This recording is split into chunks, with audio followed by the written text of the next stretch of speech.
بظاہر سو رہا ہوتا ہے مگر بہت کچھ سمجھ رہا ہوتا ہے. یہ حتیٰ میں نہیں جا سکتا، ممبر کا ادب ہے. ایک صلوات پڑھیں ذرا محمد و آل محمد. اس اللہ کی نعمت کا خیال کریں اور اسے اپنے ساتھ مجلس میں لائیں، اور یہ توقع بھی نہ کریں کہ مجلس میں بیٹھ کر یہ مجلس پوری سنے گا. یہ کچھ سنے گا، کچھ کھیلے گا، اور اس کے کھیلنے پہ ناراض نہ ہوں. میں بزرگوں سے گزارش کروں گا کہ مجلس میں آئے ہوئے بچے اگر چلبلاپن کر رہے ہوں تو ان سے ناراض نہ ہوں.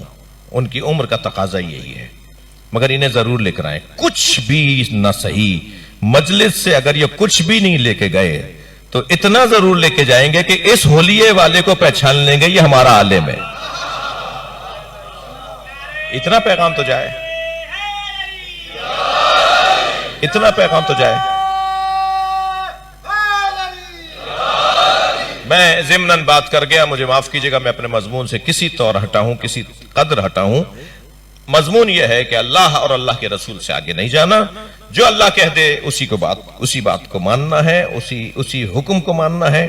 ہم کل اور بات آگے بڑھائیں گے. آج کی مجلس میں ایک مثال دے کر مجلس کو منزل دے رہا ہوں. ساری دنیا کچھ کہتی رہے، اللہ جو کہے ہمیں وہ ماننا ہے. ساری دنیا تھکے تو نہیں، ساری دنیا کہتی رہے کہ ابو طالب نے کلمہ نہیں پڑھا، مگر اللہ سورہ انفال میں کہہ رہا ہے والذین آووا ونصروا، جنہوں نے میرے نبی کو پناہ دی، جنہوں نے میرے نبی کی مدد کی، اولئک ھم المؤمنون حقا، وہی واقعی مومن ہے. کچھ بھی کہتے رہیں، کہنے دیجئے، اللہ کہہ رہا ہے نبی کو پناہ دینے والا واقعی مومن ہے. اور یہی حکم قرآنی ہے کہ اللہ کے رسول سے اور اللہ سے آگے نہ بڑھو. بات آگے بڑھے گی. یہ اللہ کے رسول سے آگے بڑھنا نہیں تھا کہ جس کی محبت کا انہوں نے حکم دیا تھا تم نے اسی کو پیاسا مار دیا. یہ تو انہوں نے کہا تھا میرے حسین کا خیال رکھنا. جی، سجدے کی حالت میں اگر حسین پشت رسول پہ آ کے بیٹھ جائیں اور نبی سر نہ اٹھائیں تو کیا یہ نبی کا پیغام نہیں تھا کہ میں اللہ کی بارگاہ میں بھی حسین کا خیال کرتا ہوں؟ میرا سر، میری پیشانی تو اللہ کی بارگاہ میں ہے، مگر میں خیال حسین کا کر رہا ہوں. تو تم ذرا خیال رکھنا میرے حسین کا. خطبہ دے رہے ہیں میرے سنی شیعہ مجمع، میرے عزیز مجمع میرا، سب سنی شیعہ نماز جمعہ کا خطبہ دیتے ہوئے ایک منظر دیکھتے ہیں. عالم دین خطبہ دیتے ہوئے کچھ دیر کے لیے بیٹھتا ہے، خطبے کو توڑتا ہے، خطبے میں توقف لے کر آتا ہے، اور پھر دوبارہ سے کھڑے ہو کے خطبہ شروع کرتا ہے. یہ جمعے کے خطبے میں وقفہ کیوں دیتا ہے عالم دین؟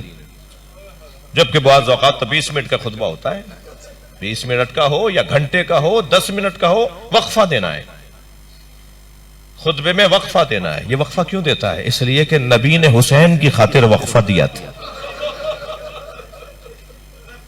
اب قیامت تک ہر جمعہ پڑھانے والا خطیب جب خطبہ دے گا تو بیچ میں بیٹھے گا. یہ بیٹھ اس لیے رہا ہے، یاد بھی تو کرو حسین تو نہیں آ گئے. مسجد میں حسین آئے تو امام حسین کا پیر ان کے کرتے میں الجھا.